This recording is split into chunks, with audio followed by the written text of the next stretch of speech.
Hi friend, ব্লগটা শুরু করলাম। আশা করবো তোমরা সকলেই ভালো আছো। দেখো সামনে শ্রাবণ মাস, শ্রাবণ মাসে তো শিবের পুজো হয়। তো শিবের পুজো যে কি নিয়ম আছে বা কোন কোন দিকে পুজো হয় সেটাই আমি তোমাদের সাথে শেয়ার করবো। তো সাথে সাথে দেখতে থাকো।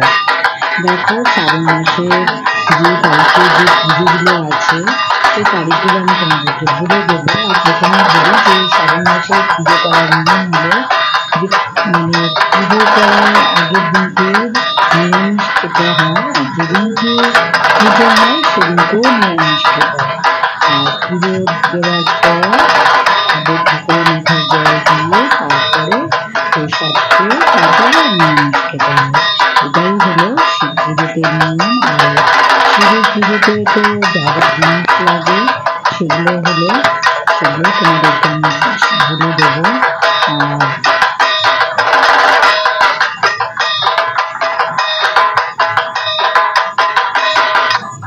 শিব পুজোতে দেখো লাগে জল লাগে, তারপর লাগে বেল পাতা,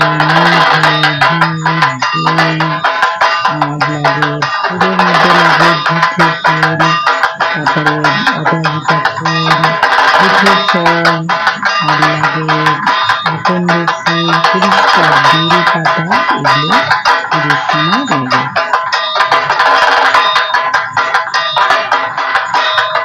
বেল পাতাটা যেন একদম পরিষ্কার হয়, কোনো যেন দাগ না থাকে। খুবই এইসব জিনিস কিন্তু সবসময় লাগে। আর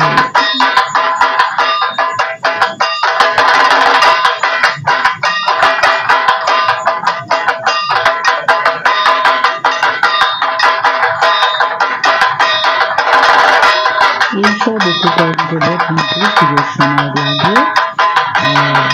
কোন কোন ডেটে পুজো হবে আমি সেটা তোমাদের বলে দিচ্ছি। সোমবার করে হয়, আর পুজো দিয়ে তারপরে কিন্তু খালি পেটে পুজো দিতে হয়। তারপরে প্রসাদ খেয়ে তারপর নিরামিষ খাবার খেতে হয়।